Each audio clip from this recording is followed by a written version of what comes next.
7 सितंबर 2020 ये एक ऐसा दिन था जब उज्जैन के जाने माने गैंगस्टर दुर्लभ कश्यप पे चाकू से 30 से 35 बार हमला करके एक ग्रुप के द्वारा उसकी जान ले ली जाती है। आज की वीडियो में हम यही देखने वाले हैं कि आखिर उस रात इस चाय की दुकान पर एग्जैक्ट हुआ क्या था। साथ ही ये भी समझेंगे कि इस मर्डर में किसका हाथ था और ये भी देखेंगे कि दुर्लभ कश्यप इतनी कम उम्र में ही या ये कहूँ कि 20 साल की एज में ही आखिर ये इतना बड़ा गैंगस्टर बना तो बना कैसे। तो चलिए शुरू से इस कहानी को एनिमेशन के जरिए से समझते हैं।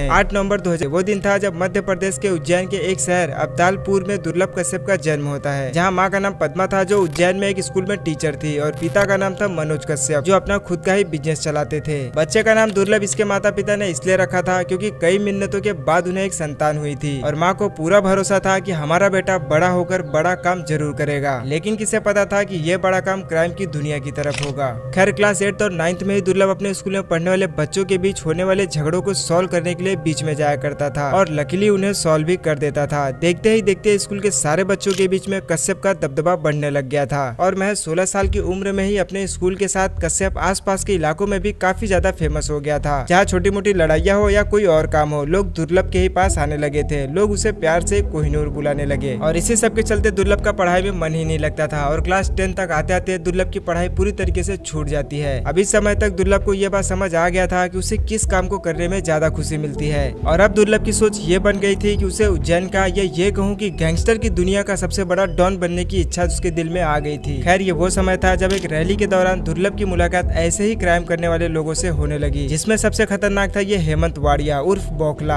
अब इस बौखला से मिलने के बाद दुर्लभ ने फिर कभी भी पीछे मुड़कर नहीं देखा और पूरी तरीके से अपराध की दुनिया की तरफ अपना कदम आगे बढ़ा चुका था और इन्हीं सब के चलते उसने अपनी एक खुद की गैंग भी बना ली थी जिसका नाम था डी कंपनी। और दुर्लभ की सबसे खास बात ये थी कि दुर्लभ अपने खुद के काम धंधे की एडवर्टाइजमेंट के लिए एफबी का इस्तेमाल करता था, जहाँ ये कुछ इस तरीके की बातें अक्सर लिखा करता था कि अगर किसी को किसी तरीके का काम करवाना हो तो हमसे संपर्क करे, अब चाहे वो किसी की हत्या ही क्यों ना करनी हो। और फेसबुक का ही इस्तेमाल करके वो ऐसे लोगों को अपनी गैंग में शामिल करता था जो अपने इलाके के डॉन हुआ करते थे या फिर उस इलाके के सबसे खतरनाक गैंगस्टर कहे जाते थे। ऐसे करते करते करीब 3000 से ज्यादा लोग इसके संपर्क में आ गए और धीरे धीरे भारत के हर कोने से युवा इसे पसंद करने लगे। लेकिन इस पूरे गैंग की जो मेन कमांड होती थी वो हेमंत वाड़िया यानी बौखला के हाथ में होती थी। खैर इस गैंग में शामिल होने के लिए दुर्लभ अपना एक ड्रेस कोड भी बनाया था जिसमें माथे पर तिलक, आंखों में सुरमा, कंधे पर गमछा रखना होता था और इसने ऐसा इसलिए किया था जिससे आसानी से पता लगाया जा सके कि ये डी कंपनी के लोग हैं। और सीधी सी बात है कि दुर्लभ को भी ज्यादातर लोग इन्हीं कपड़ों में ही पसंद करते थे। इसके बाद अब आता है इस स्टोरी का मेन पार्ट। देखो फरवरी 2017 ये वो दिन था जब पुलिस ने पहली बार कश्यप पर मामला दर्ज किया था, जिसमें कश्यप पर एक लड़के पर चाकू से हमला करने का था। हालांकि ये हल्का फुल्का ही हमला था, इसमें किसी की जान नहीं गई थी। लेकिन फिर सेकंड गिरफ्तारी जो हुई थी वो थी 12 जनवरी 2018 को। पहली बार कश्यप को किसी के हत्या के लिए उसे और उसके दोस्त राजदीप को जेल में लाया गया था, जिसमें सचिन अतुलकर ने इन दोनों लोगों के साथ ही इनके टीम से काफी लोगों को गिरफ्तार किया था। और इसी बीच दुर्लभ कश्यप सोशल मीडिया पर भी काफी ज्यादा फेमस हो गया था, क्योंकि जब पकड़े जाने के दौरान एक रिपोर्टर ने ये पूछा कि तुम्हें से कश्यप कौन है, तो हाथ उठा के बताने का ये अंदाज युवाओं के दिलों पर छा गया था